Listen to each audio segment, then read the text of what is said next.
Welcome to the Men Are Forged podcast. I'm your host, Cartwright Morris. Men Are Forged is about helping men in their 20s and 30s get unstuck and define their purpose and discover more of who they are.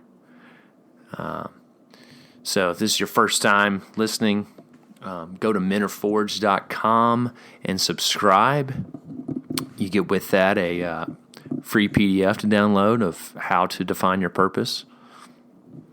And then you can find other resources as well on there through the podcast, as well as coaching and courses that I offer.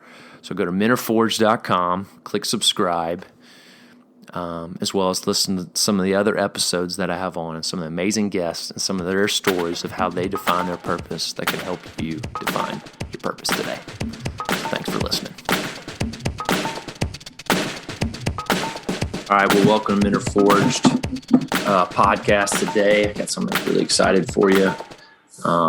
New year, new you, all that BS, right? I'm going to kind of keep it simple today. I'm not the biggest New Year's resolution type person. I think they're valuable for certain people and personality types. But yeah, today I just want to kind of answer that big question. Maybe some of us, probably most of us aren't even asking, how do we become more human? How do we resonate with that part of ourselves that we all can connect with, that we all shouldn't be that common ground we all have is how do we be more human? Which I'm sure some of y'all, I'm not asking that question because I already know I am. No, but if you're anything like me, I think there's many times we resist that fact. We don't really like that we are human, meaning we're flawed. We are imperfect. We make mistakes.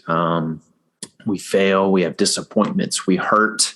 That's probably the worst one. Probably we don't like feeling bad. We don't like hurting. We don't like being vulnerable to other people and into problems and to, And so today I'm just going to talk about how do we embrace that part of ourselves? Because at the end of the day, what makes us human? All those things, of course, because part of what is the deal with all those things? What is the thing about those things that is so unique and so powerful? It's redemption. That is what makes you human, is redemption. All the animals wake up, they eat, they sleep, they mate, they go from the next thing to the next, and their life is a big circle. Anybody sing Lion King, right? The circle of life. For us humans, that's not it. We are on the redemption arc of our life. We're not a circle, it's an arc.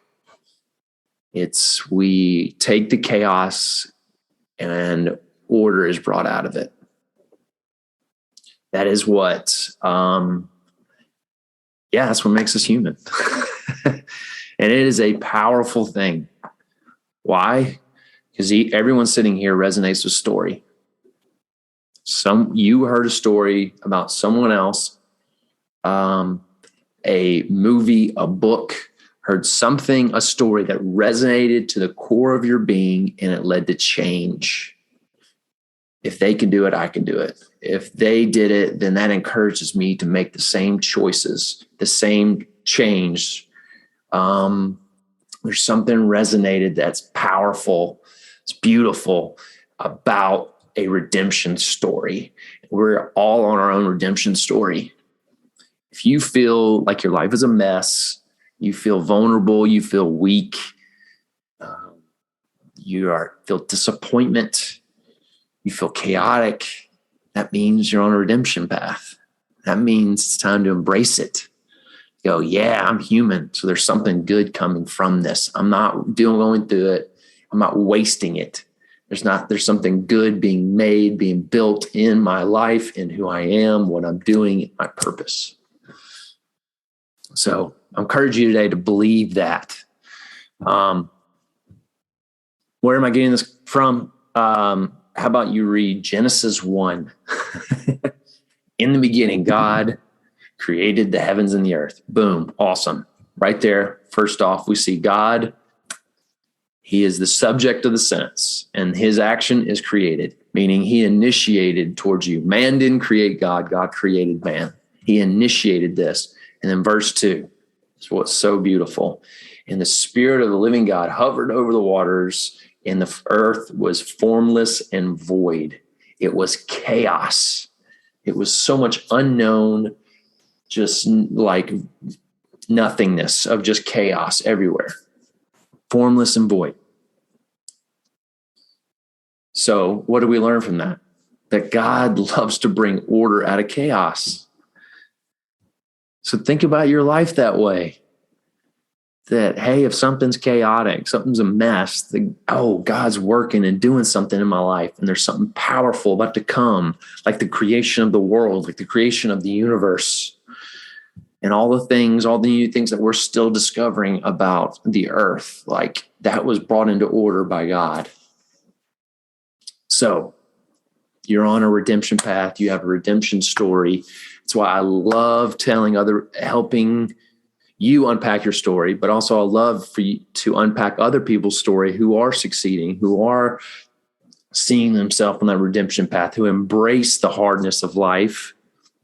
And you hear their stories, because you'll learn from their stories, right?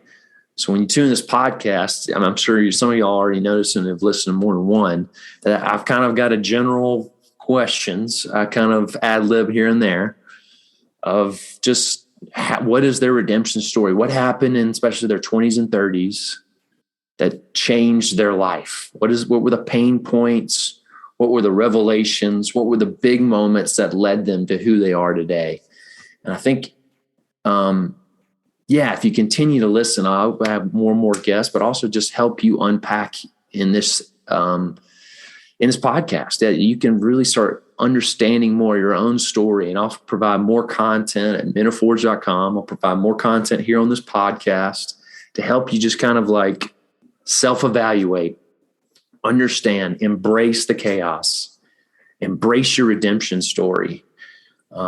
See the roadmap. Like I love one of my guests, Jay Stringer's, I think it was episode 58, like stringing together everything in our life is a roadmap. All of the trauma, all of the hurt, all the addictions, every job we had, every job we hated, or every job we loved, like they are a roadmap to who we are and to our purpose, to understanding more of who we are and embracing that and loving that. I could say that's part of my journey of understanding that, like learning to love myself, really value myself, all the unique things. Once I embrace that and start then more embracing more of me in the chaos of life, you start really seeing like, ooh, every great human being, every person you admire, every person of success and has meaning in life that you look up to, they've had some pain point where they had to embrace it and then lead to change. All right. So I think I've hit the point. So please, email me with any comments, questions, leave in the comment section. Please subscribe. Please go to mentorforge.com and hope to help you define more of your purpose today. Thanks for listening today. If you're feeling stuck in your daily life, career, relationships, please go to mentorforge.com/coaching. I'd love to help you out. I'm building my book of business right now in Birmingham, Alabama, but also offer virtual sessions. So go to mentorforge.com/coaching, and I'd love to help you define your purpose and figure out more of who you are today.